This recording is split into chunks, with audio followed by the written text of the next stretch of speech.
क्या तुमने कभी रुककर खुद से पूछा है, क्या तुम सच में उसके लिए खास हो या सिर्फ एक ऑप्शन? क्या तुम उसकी जिंदगी में प्राथमिकता हो या बस एक खाली जगह भरने का जरिया? सच कड़वा होता है, लेकिन उससे भागने से कुछ नहीं बदलता। कई बार हम किसी को इतना दे देते हैं, समय, ध्यान, प्यार, परवाह, कि बदले में हमें सिर्फ उम्मीदें मिलती हैं। वो इंसान हमसे और चाहता है और लेता है, लेकिन कभी यह महसूस नहीं करता कि हम भी इंसान हैं, हमारी भी सीमाएं हैं, हमारी भी अहमियत है। और सबसे बड़ा धोखा तब होता है जब हम खुद को वापस लेना भूल जाते हैं। आज बात किसी गेम की नहीं है, आज बात है तुम्हारी वैल्यू की, तुम्हारी मौजूदगी की ताकत की, और उस खामोशी की जो शब्दों से कहीं ज्यादा असर करती है। जब तुम सिर्फ ऑप्शन बन जाते हो, रिश्तों में सबसे खतरनाक स्थिति यह नहीं होती कि सामने वाला तुमसे दूर हो जाए। सबसे खतरनाक स्थिति यह होती है कि वो तुम्हें अपनी आदत बना ले। तुम रोज गुड मॉर्निंग भेजते हो, तुम पूछते हो खाना खाया, तुम सुनते हो उसकी हर बात, तुम समझाते हो, मनाते हो, संभालते हो। धीरे धीरे तुम उसकी जरूरत बन जाते हो। लेकिन याद रखो, जरूरत और कद्र में फर्क होता है। जरूरत को लोग इस्तेमाल करते हैं, कद्र को लोग संभालते हैं। जब तुम हर वक्त उपलब्ध रहते हो तो सामने वाला यह मान लेता है कि तुम कहीं नहीं जाओगे। वो तुम्हारी मौजूदगी को तय मान लेता है, और जहां तय हो जाता है वहां कमी महसूस नहीं होती। ओवर अवेलेबिलिटी, चुपचाप गिरती वैल्यू। हर वक्त मौजूद रहना त्याग नहीं है, कई बार ये आत्म अवमूल्यन होता है। जब तुम हर बहस में जवाब देते हो, हर शिकायत का स्पष्टीकरण देते हो, हर बार खुद को साबित करते हो, तो तुम धीरे धीरे अपनी ताकत खो देते हो। लोग उस चीज की कीमत नहीं समझते जो उन्हें बिना प्रयास के मिलती है।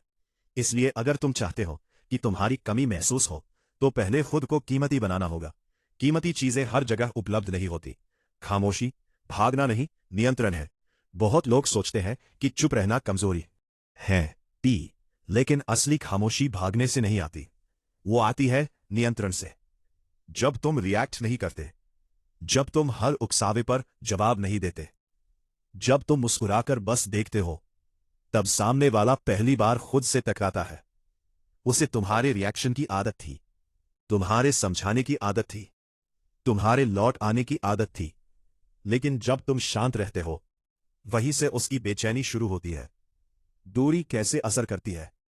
जब तुम धीरे धीरे अपनी उपलब्धता कम करते हो, कोई ड्रामा नहीं, कोई शिकायत नहीं, कोई आरोप नहीं, बस थोड़ा पीछे हटते हो, तब सामने वाला नोटिस करता है। पहले जो हर वक्त बात करता था, अब इंतजार करता है। पहले जिसे तुम्हारी आदत थी, अब उसे खालीपन चुभता है। जब वो दोस्तों के साथ हंसता है, उसे तुम्हारी हंसी याद आती है। जब वो अकेला होता है, तुम्हारी खामोशी सबसे ज्यादा सुनाई देती है। यही है कमी का मनोविज्ञान। लोग तुम्हें तब समझते हैं जब तुम वहां नहीं होते। लेकिन याद रखो, ये खेल नहीं है, ये किसी को तड़पाने की तकनीक नहीं है, ये खुद को बचाने का तरीका है। अगर तुम्हारी दूरी सिर्फ बदला लेने के लिए है, तो तुम अभी भी उसी चक्र में फंसे हो। लेकिन अगर तुम्हारी दूरी आत्मसम्मान के लिए है, तो तुम बदल रहे हो, और यही असली बदलाव है। खुद पर काम, असली आकर्षण। किसी को तुम्हारी याद तब आएगी जब तुम्हारे अंदर गहराई होगी। गहराई दिखाने की चीज नहीं है, महसूस कराने की चीज है। जब तुम खुद में स्थिर हो जाते हो, जब तुम्हें हर वक्त वैलिडेशन की जरूरत नहीं रहती, जब तुम अपनी शांति में संतुष्ट हो, तब तुम्हारी मौजूदगी अलग महसूस होती है। लोग शोर से प्रभावित नहीं होते, लोग स्थिरता से प्रभावित होते हैं। एक शांत इंसान कमरे में आए तो उसका असर शब्दों से नहीं, ऊर्जा से होता है। स्टोइक सोच क्या सिखाती है? स्टोइक विचार ये नहीं कहते कि भावनाएं खत्म कर दो, वे कहते हैं भावनाओं के मालिक बनो।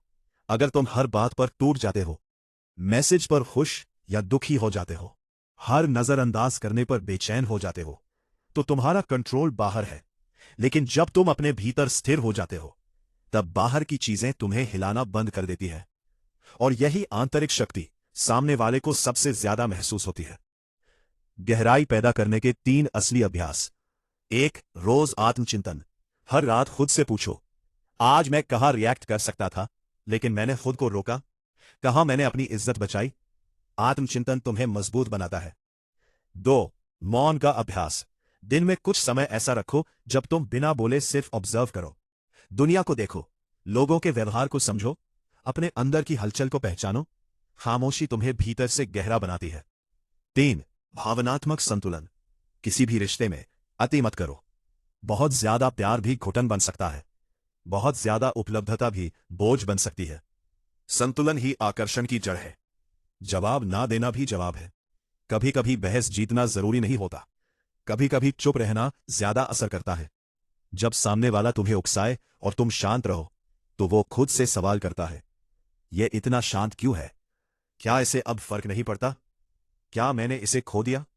यही से बेचैनी शुरू होती है। असली ताकत क्या है? ताकत चिल्लाने में नहीं है। ताकत यह है कि तुम अंदर से इतने मजबूत हो जाओ कि तुम्हें हर बार खुद को साबित करने की जरूरत ना पड़े। जब तुम वैलिडेशन मांगना छोड़ देते हो, जब तुम हर बार मनाना बंद कर देते हो, जब तुम अपनी शांति को प्राथमिकता देते हो, तब तुम्हारी कीमत बढ़ती है। क्योंकि अब तुम जरूरत नहीं, चॉइस बन जाते हो। और लोग चॉइस को खोने से डरते हैं। खुद को वापस लेना सीखो। रहा है तो उसे समझाने में अपनी ऊर्जा मत जलाओ। बस थोड़ा पीछे हटो। अपना समय खुद को दो। अपनी ऊर्जा अपने काम में लगाओ। अपने शरीर, अपने लक्ष्य, अपने दिमाग पर काम करो। जब तुम्हारा फोकस खुद पर शिफ्ट होता है, तभी सामने वाले को एहसास होता है कि तुम बदल रहे हो। और बदलाव हमेशा ध्यान खींचता है। Silent strength. अंतिम स्तर। जब तुम उस मुकाम पर पहुंच जाते हो जहां तुम्हें किसी की प्रतिक्रिया की जरूरत नहीं रहती, जहां तुम बिना दिखावे के मजबूत हो, जहां तुम्हारी मौजूदगी शांति देती है, तब तुम्हारी खामोशी शब्दों से ज्यादा बोलती है। अब तुम पीछा नहीं करते। अब तुम मनाते नहीं। अब तुम खुद को खोते नहीं। अब तुम बस रहते हो, मजबूत, स्थिर, शांत। और यही सबसे बड़ी ताकत है। आखिरी सच। अगर कोई इंसान तुम्हें सिर्फ जरूरत समझता है, तो उससे ज्यादा देने की कोशिश मत करो। अगर कोई तुम्हें खोने से नहीं डरता, तो उसे पकड़कर मत रखो। अगर कोई तुम्हारी कद्र नहीं करता, तो अपनी कद्र खुद करो। क्योंकि याद रखो, तुम्हारी गैर मौजूदगी ही तुम्हारा सबसे बड़ा प्रभाव बन सकती है। लेकिन सिर्फ तब जब तुम्हारी मौजूदगी पहले से ही कीमती हो। तो खुद को इतना गहरा बनाओ कि कोई तुम्हें नाप ना सके। इतना शांत बनाओ कि कोई तुम्हें हिला ना सके। इतना मजबूत बनाओ कि कोई तुम्हें हल्के में ना ले सके। और जब वक्त आए, तो जवाब देने से ज्यादा असर चुप रहकर करो। अब खुद से पूछो, क्या तुम सच में बदलने के लिए तैयार हो? क्या तुम अपनी कीमत समझने के लिए तैयार हो? क्या तुम अपनी शांति को प्राथमिकता देने के लिए तैयार हो? अगर हां, तो आज से शुरू करो। क्योंकि तुम्हारी असली ताकत तुम्हारी आवाज में नहीं, तुम्हारे नियंत्रण में है। और ऐसी ही वीडियो पाने के लिए अजीत भाई के चैनल को सब्सक्राइब करें।